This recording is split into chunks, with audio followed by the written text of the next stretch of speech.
2026년 새해가 밝았습니다. 오늘은 우리가 첫 예배를 드리고 있는데 참 뜻깊습니다. 여러분, 새해를 맞이해 가지고 꼭 이루고 싶은 그러한 소원들이 있지 않습니까? 새해에는 내가 꼭 이것을 이루고 싶다라는 것 모두 없는 것 같아요. 표정 보니까 무덤덤한 것 같습니다. 이제부터 생각하면 되지요. 새해를 맞이해 가지고 사람들이 나름의 목표를 세우는 것 같습니다. 지금까지의 삶은 다 성찰하는 가운데서 정리하고, 마주하고 있는 이 새해에는 내가 꼭 이것을 이루고 싶다라는 그런 염원을 담아 가지고 하나하나 목표를 세우는 것을 우리는 보고 있습니다. 여러분들도 그런 경험 아마 하고 있는 것 같아요. 몇 가지 예를 든다라게 되면은, 새해에는 내가 좀 건강을 위해서 운동을 해야지, 체중 관리를 위해서 내가 다이어트를 해야지, 내 자기 개발을 위해서 독서를 해야지, 좀 목돈 마련을 위해서 적금 들어야지, 이러이러한 목표들을 세우는 것이지요. 그래서 보다 의미 있는 한 해를 보내고자 우리가 노력하고 있지 않습니까? 근데 문제는 그러한 노력들이 이렇게 꾸준히 이어지면 참 좋을 텐데 작심삼일로 종종 끝나지요. 아쉽긴 합니다. 하지만 꾸준히 자신이 세운 목표대로 노력한다면 반드시 그 보상은 따르지요. 좋은 열매를 이렇게 얻게 됩니다. 그래서 인생의 목표를 잘 세우는 것, 그리고 한 해의 목표를 잘 세우는 것이 참 중요하다라고 생각이 듭니다. 여러분, 새해의 목표를 세울 때 이런 질문을 한번 마음에 품고 세워보십시오. 나에게 주어진 이 생명의 시간이 2026년 이 한 해뿐이다. 그러면 나는 이 한 해 동안 무엇을 해야 될까? 이런 질문을 가지고 한 해의 목표를 한번 세워보시길 바랍니다. 나에게 주어진 시간이 딱 1년이다. 2026년밖에 없어. 라면은 여러분들이 어떤 목표를 세울 수 있을까요? 이제 저녁에 여러분들께서 조용히 이렇게 A4 용지 한 장에다가 써보십시오. 아주 좋은 방법이 되는데요. 내가 원하는 것이 어떤 것들인지를 쫙 써보십시오. 난 이거 하고 싶어, 난 이걸 이루고 싶어, 막 써보십시오. 그 다음에 두 번째로 그 모든 것 중에서 딱 하나만 선택하십시오. 진짜 이것만큼은 반드시 해야 돼 라는 것을 찾아내십시오. 불필요한 거는 다 지우고 딱 한 가지만, 정말 내가 이루고 싶은 것, 그 한 가지를 딱 찾아내십시오. 그러면 그것이 여러분에게 주어진 2026년의 귀한 목표가 되는 동시에 여러분 인생의 목적이 될 것입니다. 내가 이루고자 하는 것, 뚜렷해지게 되는 것이지요. 그렇게 목표를 세우고 또 인생의 목적도 세우면서 그렇게 살게 되면 보다 의미 있고 빛나는 그런 삶을 살 수 있다라는 것입니다. 한번 꼭 해보십시오. 도움이 될 것입니다. 여러분, 우리에게 주어진 시간이 1년밖에 없다라면은요, 그러면 사람들이 어떻게 살 것 같습니까? 남은 시간을 돈이나 버는데 올인하면서 살 것 같습니까? 절대로 그렇게 살지 않지요. 1년이라는 시간은 너무나 짧기 때문에 그 소중한 시간을 그깟 돈이나 벌어서 저축하는데 쏟아붓지 않습니다. 그러니까 목표에서 가장 중요한 부분에서 이 재물을 축적하는 것은 들어가지 않습니다. 이건 장담합니다.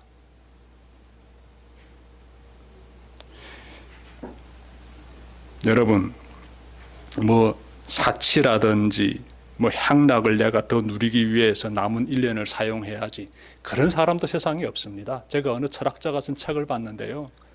이분이 한국의 손꼽히는 명문대에서 철학을 가르쳐주는 교수님인데요. 한 번은 강의 시간에 학생들 쫙 앉혀놓고 당신들이 원하는 것을 A4용지에 다 쓰라고 했대요. 그래서 학생들이 쫙 썼습니다. 그 중에서 이제부터 3개만 내놓고 나머지는 다 지우라고 했대요. 그래서 학생들이 3개만 내놓고 나머지는 다 지웠어요. 자, 그 다음 교수님이요. 그 3개 중에서 1개만 내놓고 나머지는 다 지우라고 했어요. 그래서 학생들이요. 한숨 푹푹 내쉬면서 그 3개 중에서 2개를 지우고 하나만 딱 선택했대요. 그 하나가 대체로 어떤 내용인 줄 압니까? 거기에 뭐 내가 돈 벌고 사치를 부리고 행락을 누려야지 이런 게 하나도 없어요. 그 하나 중에는 내가 믿는 신에 대해서 흠모하면서 살아야 된다는 그런 의미 부여하는 내용들이 굉장히 많았다라고 해요. 이제 대학까지 발전, 연세대입니다. 연세대. 굉장히 총명한 학생들이요. 인생의 목적을 쫙 세우는 그런 과정을 겪은 것인데 거기에는 재물을 많이 벌어야지, 사치와 행락을 누려야지, 뭐 내가 원하는 것을 좀 더 풍족하게 누리기 위해서 살아야지, 이런 것보다는 다른 쪽에 진짜 진정한 인생의 목적이 무엇인지를 그들이 선택하고 있는데 우리도 마찬가지지요. 내가 믿는 하나님을 향해서 더 열망하게 되고 나와 함께하는 사람들에서 더 사랑을 뿜어내기를 원하고 더 선하고 아름다운 것을 위해서 같이 축을 위하면서 그렇게 살고자 하지요. 네. 제가 11년 전에 SK그룹의 최태원 회장이, 잘 아시죠? 최태원 회장. 네. 그 SK그룹 큰 대기업 회장이 교도소에서 2년 6개월 동안 이렇게 수감 생활을 마치고 그리고 출소할 때 성경책을 두 손에 꼭 쥐고 나오는 것을 제가 봤습니다. 성경책을. 저는 그 장면을 정말 좀 깊은 관심을 가지고 제가 봤어요. 왜냐하면은 그냥 쇼를 하는 건 아닐까 싶어가지고 나름 반신반의하면서 지켜봤는데 이후에 그분의 그 감옥에서 어떻게 살았는지를 다룬 기사들이 있더라고요. 그 기사들을 제가 찾아 읽어보니까 이분이 감옥에 있는 동안에 2년 6개월 동안 수감 생활하면서 성경을 많이 읽었대요. 성경을. 그리고 또 성경 공부도 꽤 했더라고요. 그래서 내가 이제 밖에 나와가지고 과거처럼 죄를 지으며 살지 않겠다. 난 정말 새롭게 하나님과 더불어 살겠다라는 자신의 의지를 표현하고자 이렇게 감옥에서 출소하면서 성경책을 딱 들고 나온 것이지요. 여러분, 인생의 목적이 된 큰 깨달음을 이분이 교도소에서 살아가는 동안 경험하지 않았을까, 저는 그렇게 생각이 듭니다. 우리에게 남은 시간이 1년뿐이라면 우리는요, 뜨겁게 하나님을 예배하면서 그분이 원하시는 일을 행하는 그런 삶을 살아야 됩니다. 이것이 올 한 해 우리 교회의 목표가 되고 우리 모두의 인생의 목적이 된다라는 것 좀 마음에 좀 간직했으면 좋겠습니다.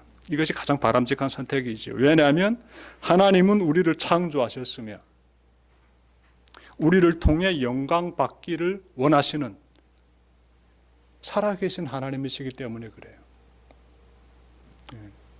늘 기억합시다. 내가 어디서부터 왔을까? 하나님 그분께서 우리를 창조하신 거예요. 그분이 왜 우리를 창조하셨을까? 우리를 통해서 영광 받기를 원하시는 거예요.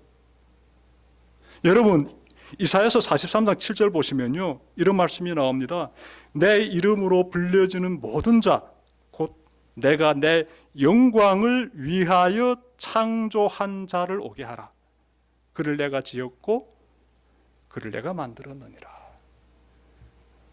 전 이 말씀 정말 너무너무 귀한 말씀이다. 우리가 올 한 해 살아가면서 이 말씀도 항상 더불어서 마음에 깊이 간직했으면 좋겠다 생각이 듭니다. 보십시오. 내가 내 영광을 위하여 창조했다 이렇게 말씀하고 있어요. 하나님께서 우리를 왜 창조하셨느냐? 그 살아계신 하나님께서 온 만물을 창조하신 하나님께서 왜 나를 창조하셨는가? 나를 통해서 영광 받기를 원하신다. 그것입니다. 그래서 우리 교회 올해 표어는요, 여러분, 뜨겁게 예배하고 담대히 증거하자입니다. 뜨겁게 예배하고 담대히 증거하자. 네, 이것이 우리 교회 비전이고 또 우리 인생의 목적이기도 하지요. 왜냐하면 우리는 하나님의 아들이신 예수를 구주로 믿는 사람들이에요. 즉 그리스도인들입니다. 내가 구원받을 수 있는 길은 예수님을 믿는 그 길밖에 없다. 그러므로 예수님은 나의 구원의 주님이 되신다. 이 고백을 하는 사람들, 그들을 가리켜서 그리스도인이라고 하고 이 자리에 계신 우리 모두들이죠. 우리는 하나님을 예비하고 그리고 하나님의 말씀을 지켜 행하는 그리스도인입니다. 그리스도인. 따라서 우리는 그분의 뜻에 합당한 삶을 살아감으로써 그분께 영광 올려드려야 되는 것이에요. 내 멋대로 사는 것이 아니라 예수 믿는 그리스도인답게 삶을 이어감으로써 그 하나님이 원하시는 그 삶, 그분께 영광을 올려드리는 그런 삶을 살아야 합니다. 그 삶을 살아내는 2026년 되기를 정말 진심으로 바랍니다. 오늘 본문 보시면요, 그리스도인인 우리가 무엇을 행해야 하는지를 뚜렷하게 말씀하고 있습니다. 네. 이 말씀은 죽음에서 부활하신 예수님께서 하늘로 승천하시기 전에 제자들에게 하신 말씀인데요. 제가 말씀 좀 찾아 읽겠습니다. 나는 하늘과 땅의 모든 권세를 받았다.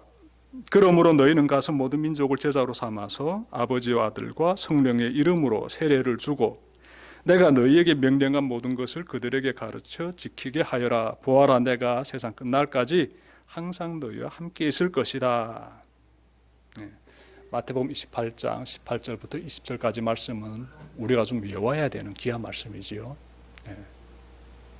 여러분, 이 말씀이 올 한 해 우리 교회의 표를 딱 안받침해주는 하나님의 말씀입니다. 네. 뜨겁게 예배하고 담대히 증거하자. 우리의 이 표를 딱 안받침해주고 있는 큰 힘이 되는 그러한 우리 주님께서 하신 말씀이에요. 이 말씀 보게 되면 하나님께 뜨겁게 예배하는 자들이 무엇을 행해야 하는지가 뚜렷하게 제시되고 있습니다. 이 말씀에서 세 가지 의미를 찾아볼 수 있는데요. 오늘은 그 부분을 좀 전해드리겠습니다. 우선 예수님은 하늘과 땅의 모든 권세를 지니고 계십니다. 하늘과 땅의 모든 권세를 하게 되면 무엇이겠습니까? 온 세상의 모든 권세겠지요. 온 세상의 모든 권세를 지니신 분이 우리가 믿는 예수님이세요. 굉장히 막강한 분이십니다. 굉장히 막강한 분이시고 우리는 측량할 수 없습니다. 그분의 권세에 대해서. 그런데 우리가 대체로 크게 세 가지로 찾아볼 수 있는데요. 첫째로 죄사함의 권세를 지니고 계십니다. 누가? 우리가 믿는 그분께서 죄사함의 권세를 지니고 계세요. 마가복음 2장 1절부터 12절 보시게 되면은요, 사람들이 예수님에게 중풍 환자를 데리고 나오지요. 그런데 예수님이 계시는 그 방 안에 사람들이 꽉 차 있고 문 앞에까지 사람들이 이렇게 성을 이루듯이 에워싸고 있기 때문에 이 중풍 환자를 침상채로 들고 나온 사람들이 예수님께로 접근할 수 없습니다. 그래서 그들이 어떻게 하는가 봤더니 그 건물 지붕 위에 올라가서 지붕을 뜯어가지고 그 중풍 환자를 예수님 계시는 그 아래로 쫙 내립니다. 그 모습을 보시고 예수님께서 어떻게 말씀하시는가 하면요, 작은 자야 내가 죄사함을 받았다. 근데 예수님이 그때 주위에서 보신 것이 있습니다. 무엇을 보셨는가 하면 그 사람이 가지고 있는 믿음을 보셨어요. 세상에서는 중풍병 걸리게 되면은 고칠 수 없다라고 생각하지요. 숨질 때까지 그냥 침상에 누워서 그렇게 고통 가운데 살다가 죽어야만 하는 사람인데 이 사람이 예수님에게 왜 그렇게 나옵니까? 왜 지붕까지 뜯어가지고 예수님 계신 그 방 안으로 내려옵니까? 예수님께 가게 되면 내가 살 수 있다는 믿음이 있는 것이에요. 예수님은 그 믿음을 보시고 그냥 그 사람을 확 고쳐주신 것이 아니라 그 믿음을 보시고 내가 죄 사함을 받았다 이렇게 말씀하시죠. 예수님이 가지고 계시는 죄 사함의 권세 발견할 수 있습니다. 죄 사함의 권세. 정말 어마어마한 하늘의 권세지요. 우리가 예수님을 믿는다는 것은 예수님께 나아가게 되면 내 죄가 다 깨끗하게 용서함을 받는다는 것, 그것을 믿는 것이지요. 맞습니까, 여러분? 예? 우리가 왜 예수님 믿습니까? 영생 얻기 위해서다. 맞아요. 근데 그 앞에 먼저 우리가 반드시 해결해야 되는 문제가 있지요. 그 문제를 예수님이 해결해 주신 것입니다. 죄사함의 권세. 그분께서 지니고 계시기 때문에 그분이 내 죄를 용서해 주시는 것이에요. 그런 죄사함의 권세가 예수님에게 없다면 어떻게 우리 죄를 용서해 줄 수 있습니까? 용서해 줄 수가 없지요. 그래서 예수님께서는 내 믿음이 너를 구원하였으니 평안히 가라 이렇게 말씀하십니다. 걱정하지 말아라는 거예요. 내 죄 다 용서받았으니 걱정하지 말아라. 올 한 해 여러분들의 삶이요 가벼워졌으면 좋겠습니다. 가벼웠으면 좋겠어요. 이 마음이 좀 가벼워졌으면 좋겠어요. 예. 그 죄책감만큼 사람을 힘들게 만드는 게 없어요. 죄의식, 후회, 근심 이런 부분들 진짜 예수 믿는다 하게 되면은 그 예수님이 나의 죄 문제를 다 용서해 주시는 어마어마한 하늘의 권세를 지닌 분이시기 때문에 우리 마음 가볍게 기쁘게 그런 마음으로 새해를 시작합시다. 우리 예수 믿는 사람들이기 때문에 그렇죠.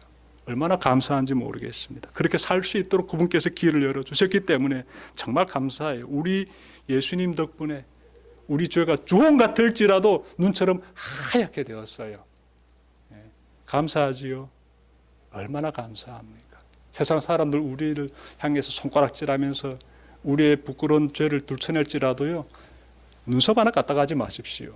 우리 예수님이 하늘의 권세로 우리 모든 죄를 다 용서해 주셨기 때문에 얼마나 감사한지 모르겠습니다. 살만 나는 거예요. 그래서 우리 마음이 가벼워질 수 있는 것이고 기쁘게 새해를 맞이할 수 있는 것입니다.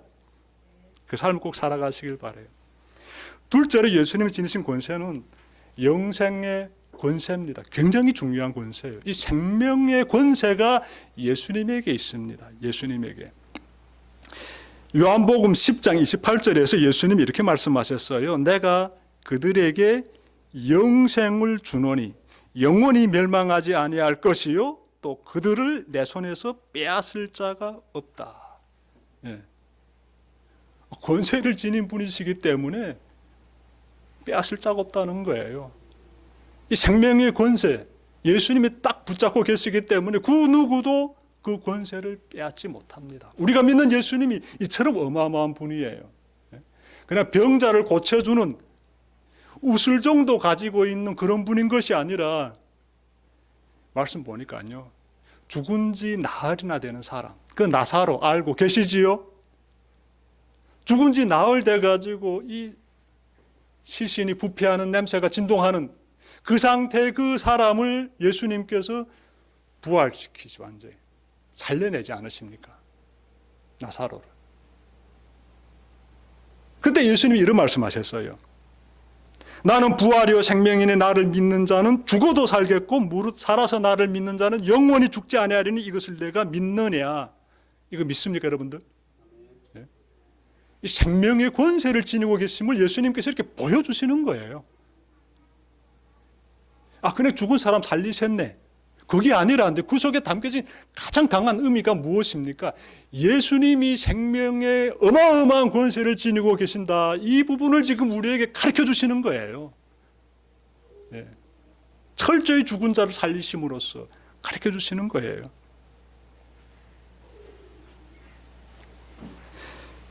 그분께서 우리를 영원한 생명의 나라로 인도하시고 또 영원한 생명을 누리면서 하나님과 더불어 살아가게 하시는 우리 구원의 주가 되시는 예수 그리스도이심을 여러분들이 항상 명심하시길 바랍니다. 예수님이 지니신 권세가 셋째로 무엇인가 하면 크게 봤을 때 제가 지금 그분께서 가지고 계시는 권세 세 가지를 간단히 말씀드렸는데 저사함의 권세라든지 영생의 권세, 그리고 끝으로 다스림의 권세를 지니고 계십니다. 다스림의 권세, 통치의 그러한 권세지요. 다스림의 권세를 하게 되면은 오늘 본문이 마태복음 28장 18절에서도 나오는데 하늘과 땅의 모든 권세를 자신이 지니고 있다라고 말씀하고 있지요. 요한복음 1장 3절 보시면 온 우주 만물이 창조될 때 그때 말씀하시는 하나님이신 성자 하나님께서 만물이 창조될 때 참여하십니다. 그분께서 인간의 몸으로 이 세상에 오신 후 말씀으로 사나운 광풍을 잔잔하게 하십니다. 무섭게 몰아치는 광풍을 멈추게 하지 않습니까? 또 그분께서 이 어둠의 권세, 이 세상을 지배하고 있는, 여기서 세상은 이 죄악된 세상을 의미해요. 죄악이 판을 치는 세상. 이 세상을 지배하는 사탄과 그 추종 세력인 이 귀신들을 예수님께서 어떻게 물리치십니까? 그냥 말씀으로 쫙쫙 물리치지 않습니까? 예수님이 지니고 계시는 어마어마한 다스림의 권세지요. 요한복음 5장 22절 보시면 성부 하나님께서 성자 하나님이신 예수님에게 심판의 권세를 위임하십니다. 그러니까 예수님께서 재판관이 되시는 거예요. 어마어마한 권세지요. 참으로 예수님은 하늘과 땅의 모든 권세를 지니신 통치자이십니다. 통치자. 그러니 예수 그리스도를 생각할 때 동네집 아저씨 생각하는 것처럼 가볍게 생각하면 절대로 안 되는 거예요. 살아계신 하나님이시고 우리 생명을 주관하시는 분이시고 나의 죄의 문제를 용서해 주시고 온 세상을 통치하시는 바로 그분이세요. 우리가 경건한 마음을 가져야 돼요. 경건한 마음.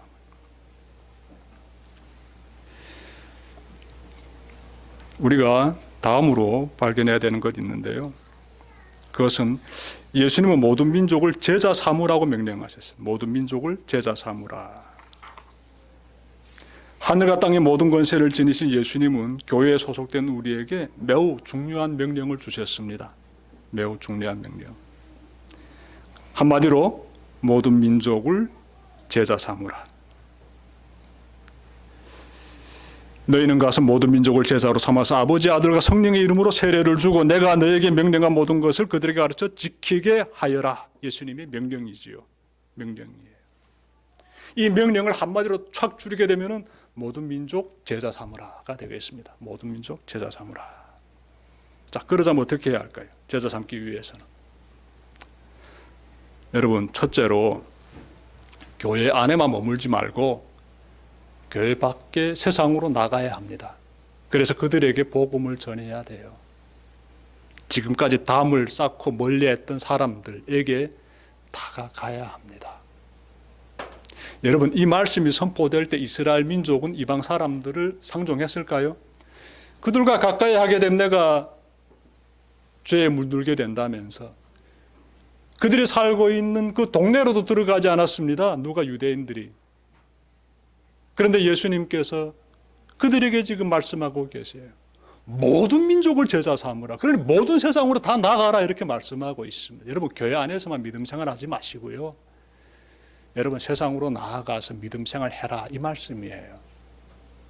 여러분의 가정일 수도 있고 불신자들이 모여있는 그러한 어느 공동체일 수도 있고 일터일 수도 있고 그렇습니다. 그런 세상으로 나아가서 그곳에서 뭘 해라? 복음을 전해라. 예수님의 명령이에요. 왜냐하면 하나님께서는 모든 민족이 구원받기를 원하세요.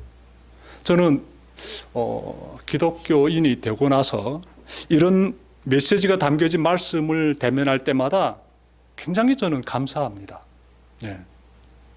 왜냐하면 저는 이 예수님을 영접하기 전까지만 해도 이 기독교는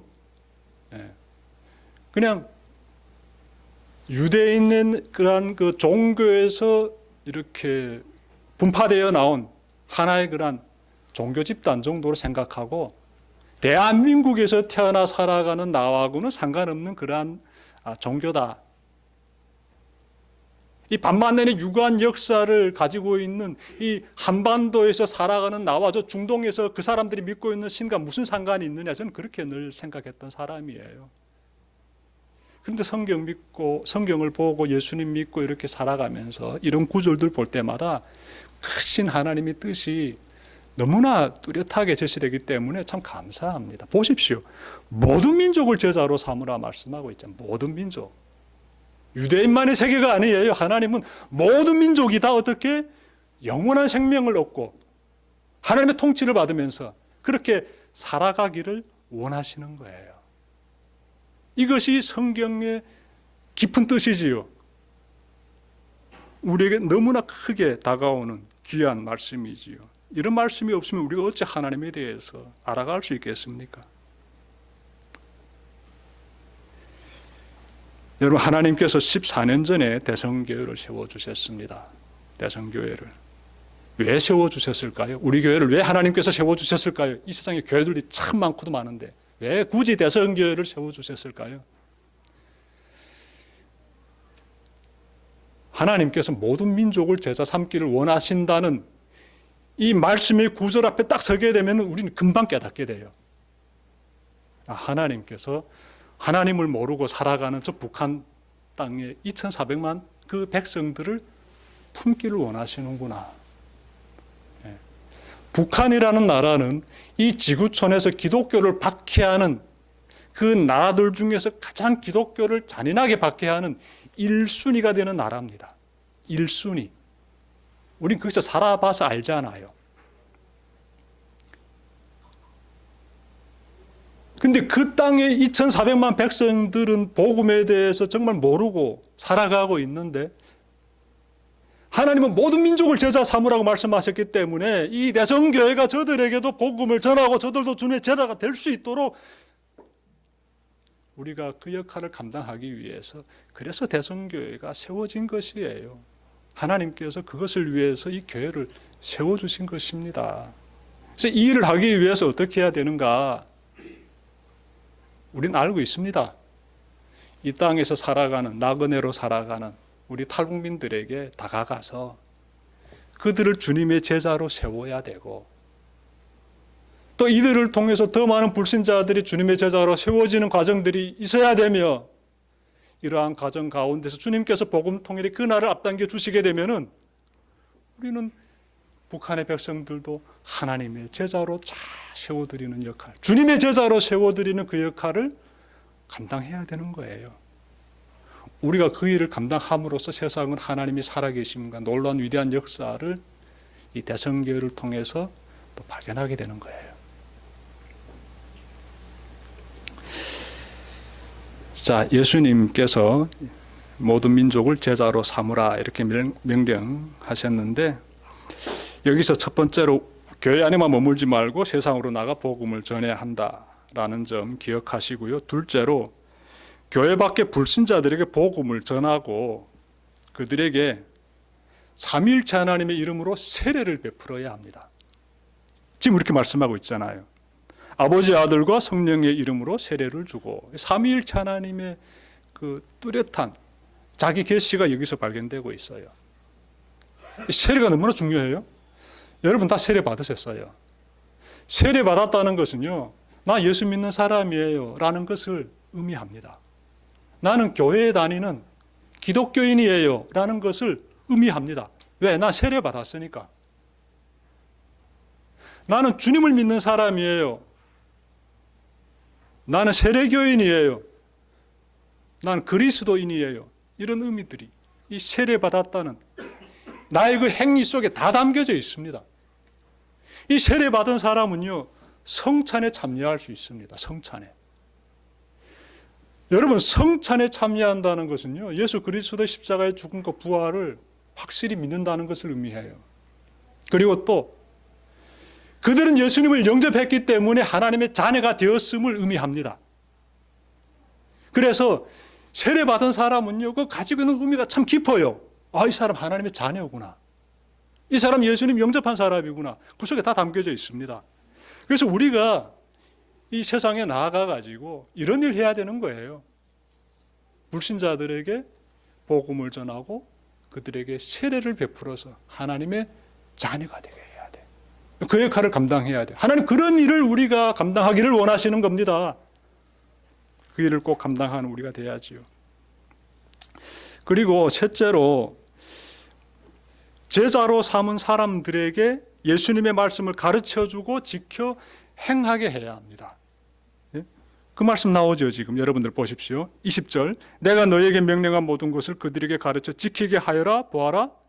그 내용이 나오고 있잖아요.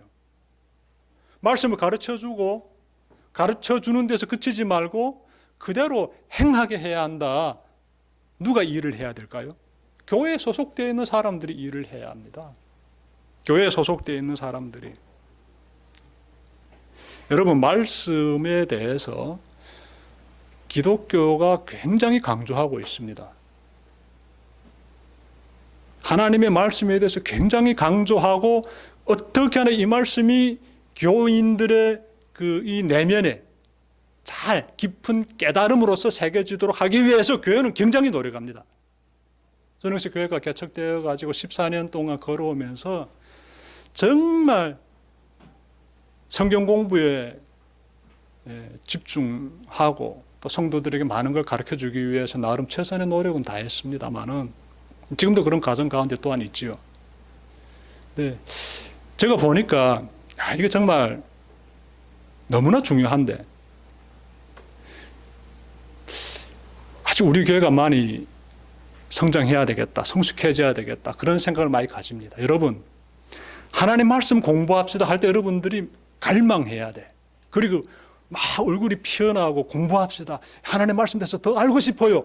이런 열정을 보여줘야 됩니다. 왜냐하면요, 그리할 때 그 사람의 삶 가운데서 어떤 모습이 드러나는가 하면 제자됨의 모습이 나타나요.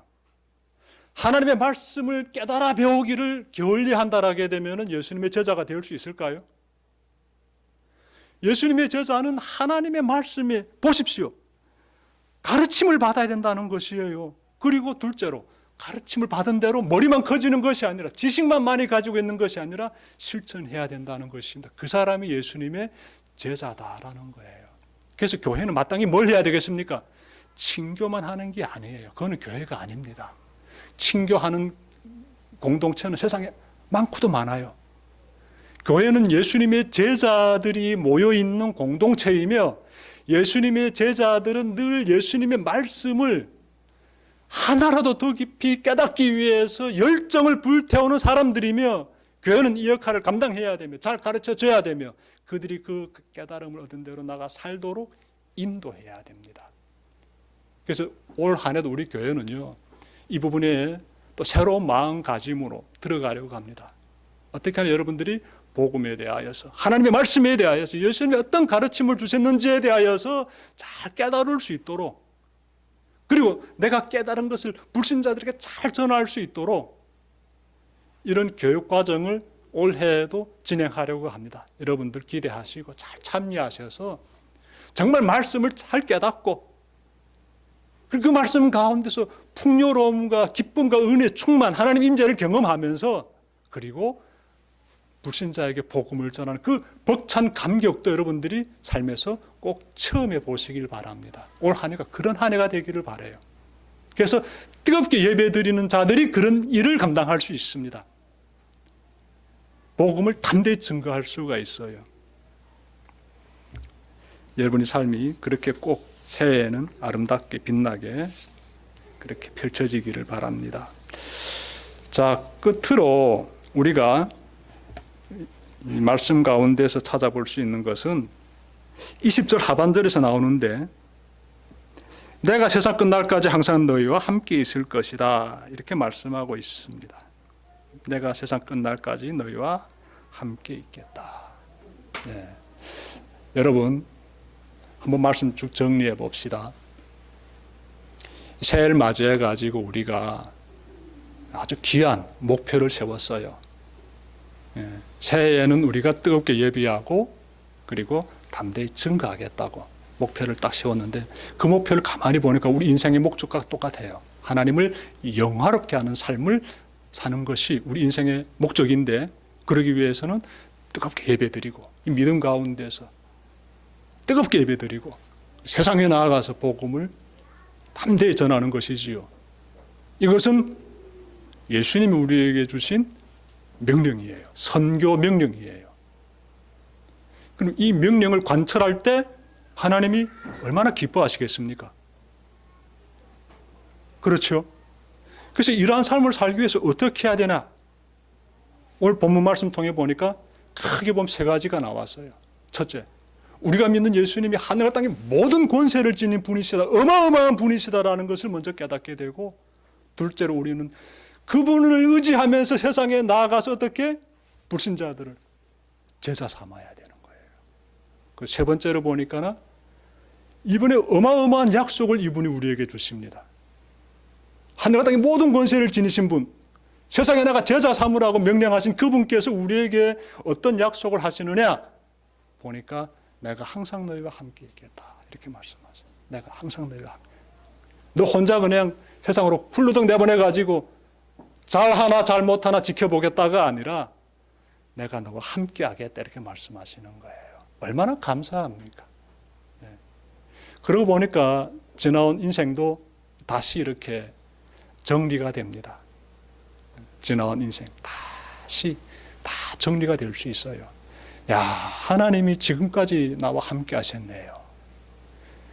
하나님이 나와 함께 하시지 않았으면 나는 절대로 이 자리까지 나올 수 없는 그런 정말 돌 같은 사람인데 하나님이 나와 함께 하셔서 나를 이곳까지 부드러운 믿음의 마음을 가진 사람으로 이렇게 인도하셨네요.